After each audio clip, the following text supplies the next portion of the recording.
తెలంగాణ కాంగ్రెస్ ప్రభుత్వం యుద్ధ ప్రాతిపదికన వడ్ల కొనుగోలు చేయాలని చెప్పి భావించింది. ఇప్పటికే ముఖ్యమంత్రి రేవంత్ రెడ్డి ఆదేశాలు జారీ చేశారు. ప్రస్తుతం మనతో పౌర సరఫరాల కమిషనర్ డిఎస్ ఉన్నారు. నమస్తే అండి.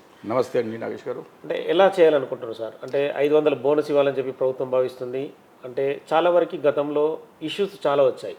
అంటే వడ్లను కొనుగోలు చేయలేదు, చాలా వరకు నష్టం చూపించారని రకరకాల ఇష్యూస్ వచ్చాయి. అంటే మీ ప్లాన్స్ ఏంటి? ఇప్పుడు గతంలో వచ్చిన ఇష్యూస్ వేరు, కానీ లాస్ట్ ప్రొక్యూర్మెంట్తో ఈ ప్రభుత్వం ఆకాంక్ష మేరకు, ఆశయాల మేరకు, ప్రజల ఆశయాల మేరకు ఎంత మార్పు వచ్చింది అది మీరు కూడా చూశారు. ఫర్ ఎగ్జాంపుల్ తారుగు తలుగుడు ఒకటి జరగడం, అక్కడ మేము స్వయంగా తిరిగి అది చేయడం. ఇప్పుడు కూడా దానికంటే కూడా మించి ఎలాంటి ఇబ్బంది కలగకుండా రైతులకి సంతృప్తి పడే విధానంగా కొనుగోలు చేయాలనేది మన రాష్ట్ర గౌరవ ముఖ్యమంత్రి గారు కూడా ఆదేశాలు ఇవ్వడం జరిగింది. సో ఆ ఆదేశాల మేరకు తప్పకుండా మనము చేస్తున్నాము. ఇప్పటికీ మనము 7,185 సెంటర్ ప్లాన్ చేస్తున్నాము.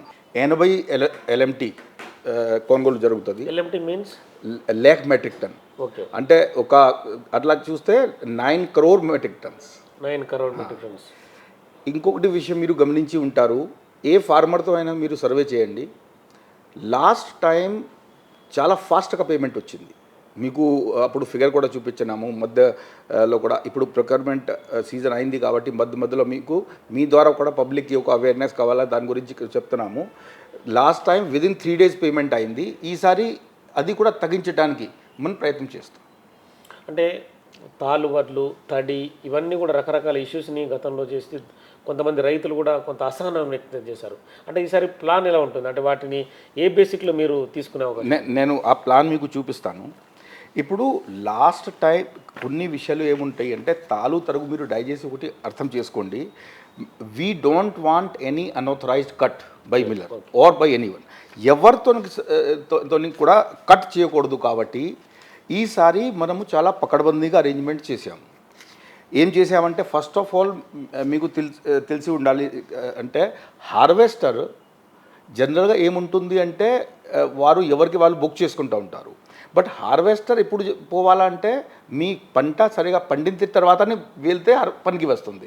పచ్చి తీసుకువస్తే కొద్దిగా మన దగ్గరే తీసుకున్నా కూడా ఖరాబ్ అయిపోతుంది. చివరికి ఇవే కొనుగోలుతో మనం బియ్యము మిల్లింగ్ చేసుకొని ప్రజలకు కూడా సప్లై చేయాలి కదా. సో ఆ క్వాలిటీలో ప్రొవైడ్ చేయలేము కదా. సో దానికి మనం ఏం చేసామంటే, ఈసారి ఒక పైలట్ ప్రాజెక్ట్గా కొత్త పేడీ డ్రయర్ మరియు పేడీ క్లీనర్ ఆటోమేటిక్, అది ఇది చూసుకోండి. ఇది this is paddy cleaner, automatic paddy cleaner. ఇదేమో మిషన్స్ ఎన్ని ఏర్పాటు చేస్తున్నారు? 1 minute. This is automatic paddy dryer. Okay okay. So రైతులకి బాధ ఎప్పుడు ఉంటుంది అంటే, నేనే క్లీన్ ఎందుకు చేయాలా? మీరు ఏం చేయకండి, మేమే చేస్తాము. లాస్ట్ టైం కూడా మనమే చేసాము. సో ఈ మషీన్ వచ్చేస్తే ఇంకా మేలు ఉంటుంది. బికాజ్ దయచేసి అర్థం చేసుకోండి, మనము ఒక నార్మ్ ప్రకారంగానే పర్చేజ్ చేయాలి. మీకు కూడా ఏదో సరుకు ఇచ్చిన దాంట్లో సపోజ్ మీ అది మిక్సింగ్ ఉంటే అది ఉంటే మీరు కూడా తీసుకోరు. సో కొంచెం దాంట్లో ఫార్మర్స్కి అవేర్నెస్ మేము ఏం చేస్తున్నామంటే, ఏఈఓ గారు మన వారు కలిసి వాళ్ళకి వెళ్తారు. సపోజ్ ఏబిసి 3 ఫార్మర్స్ ఉన్నారు, ఏది ఇంకా 10 days ఉన్నాయి, బీది పండింది, సిది ఆల్రెడీ ఓవర్ రైప్ అయింది, దాని ప్రకారంగా హార్వెస్టర్ తీసుకుపోవాలి. ఓకే. రెండోది, ఒక దాంట్లో చాలామంది ఏం తప్పు చేస్తున్నారంటే, హార్వెస్టర్ కూడా పెట్టడానికి కొన్ని విధి విధానాలు ఉంటాయి. అది రూల్స్ అంటే దాంట్లో ఎట్లా సెట్ చేయాలా. సో అవన్నీ కూడా నిన్న చెప్పడం జరిగింది. బ్లోవర్ యాక్టివ్ మోడ్లో ఉండాలా. ఓకే. దానికి ఒక గేర్ ఉంటుంది, అది A2లో పెట్టుకోవాలా మన దానికి A2లో. And RPM rotation per minute 18 to 20 ఉండాలా. ఇది మీరు సెట్ చేస్తే తాలు తరుగు ఈ సమస్య చాలా మటుకు తగ్గిపోతుంది. మిగతా మన మషిన్తోని సెట్ చేస్తాం. ఓకే. ఎట్లా ఉంది సార్? అంటే క్వింటల్కి మద్దతు ధర ఇంత అని చెప్పి నిర్ణయించారా? అది మేము ప్రకటించేది కాదు, గవర్నమెంట్ ప్రకటించారు ఆల్రెడీ. అది ఆల్రెడీ వచ్చింది 2300 కామన్కి, 2320 అది గ్రేడ్ ఏకి. కానీ మన రాష్ట్ర ప్రభుత్వం ఆల్రెడీ అనౌన్స్ చేశారు ఆనరబుల్ సీఎం గారు దట్ సన్నా వడ్లుకి మనము 500 రూపీస్ బోనస్ కూడా ఇస్తున్నాము అదనంగా. అదనంగా. ఓకే. అంటే బేసిక్గా వారికి వేరియేషన్ ఈ వయబిలిటీ గ్యాప్ కింద బోనస్ కరెక్ట్ కాదు, ఈ వయబిలిటీ గ్యాప్. ఎందుకంటే దొడ్డు వడ్లు వేస్తే వారికి ఎక్కువ క్రాప్ వస్తుంది, పెట్టుబడి తక్కువ పడుతుంది. కానీ మనకు అదే పీడిఎస్లో వస్తే వాళ్ళు కొద్దిగా అసంతృప్తిగా ఉంటారు. సో వారికి వయబిలిటీ గ్యాప్ కొద్దిగా ఎంకరేజ్మెంట్ సో దాట్ వాళ్ళు సన్నా వేస్తే మన వారందరికీ అందరు ప్రజలకి కూడా పీడిఎస్లో సన్నా అది ప్రభుత్వానికి ఒక దూరం వరకు ఆశయాలు ఎంత విజన్ ఏదైతే ఉంది అర్థం చేసుకోండి. సన్నా మనము అందరికీ ఇస్తే రేషన్ కార్డు ధారకులకి వాళ్ళు తింటారు, అప్పుడు పీడిఎస్ రీసైక్లింగ్ అనేది సమస్య శాశ్వతంగా పోతుంది. ఎట్లా ఉంది సార్ అంటే ఈ పేమెంట్ మోడ్ ఎలా ఉంటుంది వాళ్ళకి ఇమ్మీడియట్గా ఇవ్వడం కోసం ఏమన్నా ఏర్పాటు మీరు లాస్ట్ టైం దయచేసి ఈసారి కూడా మీరు మీ ఫీల్డ్ రిపోర్టర్స్ ఉంటారు, మేము గ్యారంటీగా చెప్తున్నాను 99% కేసులో 3 డేస్లో పేమెంట్ అయిపోయింది.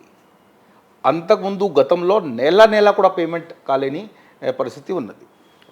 ఎలా ఉంది సార్ అంటే లాస్ట్ గవర్నమెంట్లో మీరు 50,000 కోట్ల పైన ఈ అప్పు ఉంది మీ శాఖలో. I will not comment on the అంటే ఎలా ఉంది అంటే అప్పులు తీర్చే క్రమాన్ని కొనసాగిస్తున్నారా? అప్పులు తీర్చే క్రమాన్ని వరుసగా చేస్తున్నాము. మీరు చూస్తున్నారు, ఇది యాక్చువల్గా గ్రాఫ్. ఓకే. సో ఈ ప్రభుత్వం డిస్పెన్సేషన్ ఫస్ట్ ఎక్స్ప్లెయిన్ చేయండి సార్. 14-15లో ఒక్కసారి చెప్పండి. అంటే ఉన్న ఫ్యాక్ట్సే ఇది. 14-15లో 4,747 ఉండే, ఇది పెంచుకుంటూ పీకే 23లో పోయింది. అప్పుడు 58,623 ఓకే వేలు కోటు. ఓకే అదే 1000 crores. 58,620,000 crores 58,000 crores. అది మనం తగ్గించి 50,000 ఇప్పుడు రావడం జరిగింది. Only in 9 months. 9 monthsలో మీరు ఇక్కడ చూస్తున్నారు 8,411 తగ్గించారు. సో దాంట్లో ఏంటి అంటే ఇటు మిల్లర్స్ మన స్పష్టంగా చెప్పే మటుకు మిల్లర్స్ కూడా మనం చెప్తున్నాము. అండ్ ఇది మీకు ఇంకొకటి విషయం చెప్పాలంటే మనస్ఫూర్తిగా మనం చిత్తశుద్ధిగా చేస్తే మిల్లర్స్ కూడా అదే లైన్లో వస్తారు. సో కొంతమంది ఇది చేసేవారు ఉన్నారు, వారి మీద యాక్షన్ తప్పదు. కానీ మిగతా వాళ్ళు మిల్లర్స్ కూడా హ్యాపీ ఉన్నారు. మేము వాళ్ళకి ఏం చెప్పాము, అంతకుముందు ఏదో ముఖాముఖిగా చూసి వారికి ఎక్కువ అయ్యాలి వారికి తక్కువ అవ్వాలి కాదు. Everything is become transparent. మీరు డిఫాల్టర్గా ఉండకూడదు. మల్టిపల్ డిఫాల్టర్ ఉంటే ఇవ్వము. సింగిల్ టైం డిఫాల్టర్ అంటే మా సరుకు మాకు 100% కట్టేసి 25% పెనల్టీ ఏదైతే ఉందో అది బీజీ రూపకంగా మీరు ఇవ్వచ్చు.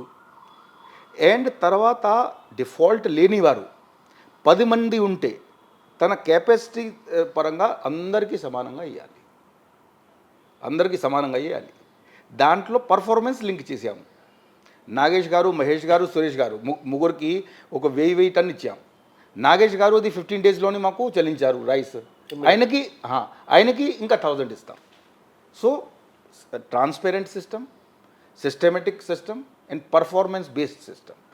ఎవ్వరు కూడా మిల్లర్ ఆఫీసర్ చుట్టూ తిరగాల్సింది పని లేదు. మీరు పర్ఫార్మెన్స్ బాగా పెడితే ఆటోమేటిక్గా మీకు వడ్డీ వస్తుంది. ఎలా సార్ పీడిఎస్ అక్రమ రవాణా విషయంలో మీరు చాలా స్ట్రిక్ట్గా వ్యవహరించారు. వాట్ ఈస్ ద ఇప్పటికి నడుస్తుందా మీ ఆపరేషన్? కంటిన్యూస్ నడుస్తుంది. ఇప్పటి వరకు సుమారుగా 200 కోట్ల పైన మనం సీజ్ చేసాము. 200 crores అబౌవ్ పైన రేట్ సీజ్ చేసాము. ఈవెన్ మీకు తెలిసి ఉంటుంది, మహారాష్ట్ర బోర్డర్లో కూడా పోయి మన వారు సీజ్ చేసుకొని వచ్చినారు. సో తర్వాత పెద్ద కొన్ని ఫ్యాక్టరీస్ ఉండే పాషా మిలారంలో వాళ్ళు మొత్తం అక్కడ ఒక చిన్నది సెటప్ పెట్టుకొని టీజీ కార్పొరేషన్కి స్టెన్సిల్స్ కూడా ఉండే వాళ్ళ దగ్గర. అలాంటి వారి మీద కేసు పెట్టాము.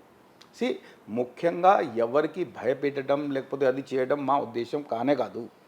కానీ ఒకసారి పద్ధతి మారిపోయింది, ప్రభుత్వం మారిపోయింది. ఈ ప్రభుత్వంకి ఆశయాలు ఎలా ఉన్నాయి అది తెలుసుకొని మీరు కరెక్ట్ మార్గంలో చేస్తే మనం పూర్తిగా సహకరిస్తాం. సార్ న్యూ రేషన్ కార్డ్స్ ఎప్పుడు ఇస్తుంది government? That is in government purview. కొంత రేషన్ కార్డులో ఇప్పుడు మీరు ఓన్లీ బియ్యం ఇస్తున్నారు, మిగతా సరుకులు ఇవ్వడం లేదనేది ఎందుకని సార్? అంటే మీరు వినండి, ఫస్ట్ ఆఫ్ ఆల్ మీరు రేషన్ కార్డు కొత్త చెప్తున్నారు, అది సబ్ కమిటీ మరియు సబ్ కమిటీకి పరిధిలో ఉంది. దాంట్లో నేను ఉన్నాం కానీ సబ్ కమిటీ తర్వాత ఫుల్ క్యాబినెట్ ఒక ఆలోచనకి రాకపోతే అది మేము దాంట్లో మాట్లాడడం కరెక్ట్ కాదు. బట్ సబ్ కమిటీ ఫార్మ్ అయింది, మొన్న కూడా స్టేట్మెంట్ కూడా ఇవ్వడం జరిగింది. సో ఒక రూపుమాప్ తయారు చేస్తాము, చివరికి ఆనరబుల్ సీఎం గారు ఏది అప్రూవ్ చేస్తారో అది ఆ విధంగా చెప్పండి. ఓన్లీ మీరు ఇప్పుడు బియ్యమే సప్లై చేస్తున్నారు, కొన్ని ఐటమ్స్ కూడా తగ్గించారు. అంటే వాట్ ఈస్ ద ఐటమ్స్ మనం తగ్గించలేదు, కంటిన్యూ అవుతున్నాయి. ఐటమ్స్ అన్నీ కంటిన్యూ అవుతున్నాయి. అంటే వీట్ ఇస్తున్నాము, రైస్ ఇస్తున్నాము, మరియు షుగర్ కూడా ఆఫర్ చేస్తున్నాము. దానికి మించి ఏమన్నా చేయాలంటే ప్రభుత్వం ఎప్పుడైనా అది ఉంటే చేస్తాము. ప్రజలు కూడా ఇంకొకటి విషయము, మనకు సపోజ్ సరుకు ఏమన్నా అక్కడ పెడితే అది లిఫ్ట్ కూడా అవ్వాలి. షుగర్ లిఫ్టింగ్ కొన్ని చోట్ల ప్రాబ్లం వస్తుంది, ఓకే, దట్ లిఫ్టింగ్ జరగట్లేదు అనేది. సో దట్ అగైన్ అది government policy matter. So government ఏ విధంగా ఆదేశాలు ఇస్తే చేస్తారు. అంటే చాలా వరకు బోగస్ రేషన్ కార్డులు ఉన్నాయనేది ఆరోపణ ఉంది. అంటే మీ రెక్టిఫికేషన్లు ఏమన్నా అలాంటివి తెలియదు సార్? చూడండి, bogus ration card first of all ration card మాత్రమే కాదు, బోగస్ ఎఫ్పి షాప్ కూడా ఉండే. ఎస్. సో బోగస్ ఎఫ్పి షాప్లో మన చర్య మీరు చూసుకుని ఉంటారు. దాంట్లో చాలా పెద్ద ఎత్తునగా మార్పు చేర్పు చేయడం జరిగింది పాలసీలో. ఫస్ట్ ఏంటి అంటే, సపోజ్ ఒక మహేష్ గారు వారి పేరుతో ఎఫ్పి షాప్ ఉన్నది, దాంట్లో 10 మంది ఎవరైనా కూర్చొని చేసేవాళ్ళు. మీరు నడిపించాలంటే మీరే నడిపించాలా, లేదంటే తప్పని పరిస్థితిలో మీ కుటుంబ సభ్యులకి ఇద్దరికి దాంట్లో ఆథరైజేషన్ పర్మిట్ చేసాము. అంతకుముందు కొద్దిగా ఎక్కువ ఉండే. ఐ సెడ్ మెయిన్ పర్సన్ +2లో ఎవరు ఉండాలి? కుటుంబ సభ్యులు మాత్రమే. మన ఆయన అంకుల్ ఉన్నారు, పెద్దనాన్న కొడుకు ఎంత చెల్లదు లేదు. సపోజ్ మీ పేరుతో ఉన్నది మీ కొడుకు కానీ మీ భార్య కానీ బ్రదర్లో ఉంటే, యంగ్ పర్సన్ ఉంటే వాళ్ళకి ఫాదర్కి ఇవ్వచ్చు. సో కుటుంబంకి డెఫినేషన్ మీ అందరికీ తెలుసు. కుటుంబంలోని ఆధార్ చూసుకొని చేస్తున్నాము. మరియు అలాంటి విషయం చేస్తే చాలా మటుకు ఆల్మోస్ట్ 500 to 600 ప్రక్షాళన చేయడం జరిగింది. అంటే ఇలాంటి నేమ్స్ ఉన్న వాళ్ళు 15 lakhs బాగున్నారని చెప్తే సార్? అటువంటిది ఏం లేదు. 15 lakhs కాదు, టోటల్ మనకు ఈ 15 lakh ఫిగర్ మీకు ఎక్కడి నుంచి వచ్చింది నాకు ఐడియా లేదు. Total ration fair price shop మన దగ్గర 17,000 చిల్లర ఉన్నాయి తెలంగాణలో. సో కొన్ని ఖాళీ ఉన్నాయి. కార్డ్స్ ఎన్ని ఉన్నాయి సార్ ఓవరాల్ కార్డ్స్ మన దగ్గర కుటుంబ ప్రకారంగా చూస్తే 90 lakhs ఉన్నాయి. 90 lakhs 89.98. అండ్ యూనిట్ ప్రకారంగా చూస్తే 2,80,00,000 యూనిట్ ప్రకారం. ఎస్, 2,80,00,000 ఉంది జనాభా దాంట్లో కవరేజ్లో ఉంది. సో అంటే వీటన్నిటి కూడా ఏమైనా ప్రక్షాళన చేసే అవకాశం ఉందా? అంటే ఈ బోగస్ కానీ వీటన్నిటి మీద కొంత ఇప్పటికీ టైం టు టైం అది జరుగుతున్నది. కానీ రేషన్ కార్డులో బోగస్ ఎక్కువ ఉన్నది నేను అలా అనుకోవట్లేదు. అంటే కొంతమంది బియ్యం తీసుకొని వాళ్ళు ఆల్రెడీ వెరీ సెటిల్డ్ ఉన్న ఫ్యామిలీ బయటకు అమ్ముకోవడం, ఇలా కొంత అక్రమం జరుగుతుంది. అంటే ప్రభుత్వ పరంగా కూడా కొంత నష్టం జరుగుతుంది కదా. ప్రస్తుతానికి మనం ఇది రేషన్ కార్డ్స్ బోగస్ ఉన్నాయి, అది మనము ఆలోచన కాదు. ప్రస్తుతానికి ఏంటి అంటే, ఎవరు కొత్త మెంబర్ ఎడిషన్ చేస్తున్నారు, కొంతమంది చనిపోయి ఉంటే తప్ప ఉన్న రేషన్ కార్డుకి మనం ఏం టచ్ చేయట్లేదు. ఒకవేళ అలాంటి స్పెసిఫిక్ 1 or 2 కంప్లైంట్ వస్తే దాంట్లో మనం చూసుకుంటాం. Okay, thank you sir. So మొత్తానికైతే ఏదైతే ప్రభుత్వం అనుకున్న ధాన్యం కొనుగోలుకు సంబంధించి ఖచ్చితమైన ఒక లైన్ ప్రకారం తాము నడుచుకుంటామంటున్నారో 500 బోనస్ కూడా రైతులకు ఇమ్మీడియట్గా అందించడానికి అన్ని రకాలుగా మార్కెట్లలో ఏర్పాట్లు చేశామని చెప్పి పౌర సరఫరాల కమిషన్ చెప్తున్నారు. ఇక రేషన్ కార్డులు కూడా కొంతవరకు ఏరువేత జరిగింది. అందరికీ ఎవరైతే ఉన్నారో కుటుంబ పెద్ద పరంగానే ఆ కార్డుల సప్లై కానీ మిగతా సరుకుల సప్లై ఉంటుందని చెప్పి చెప్తున్న పరిస్థితి. With cameraman Santosh, Nagesh, big TV.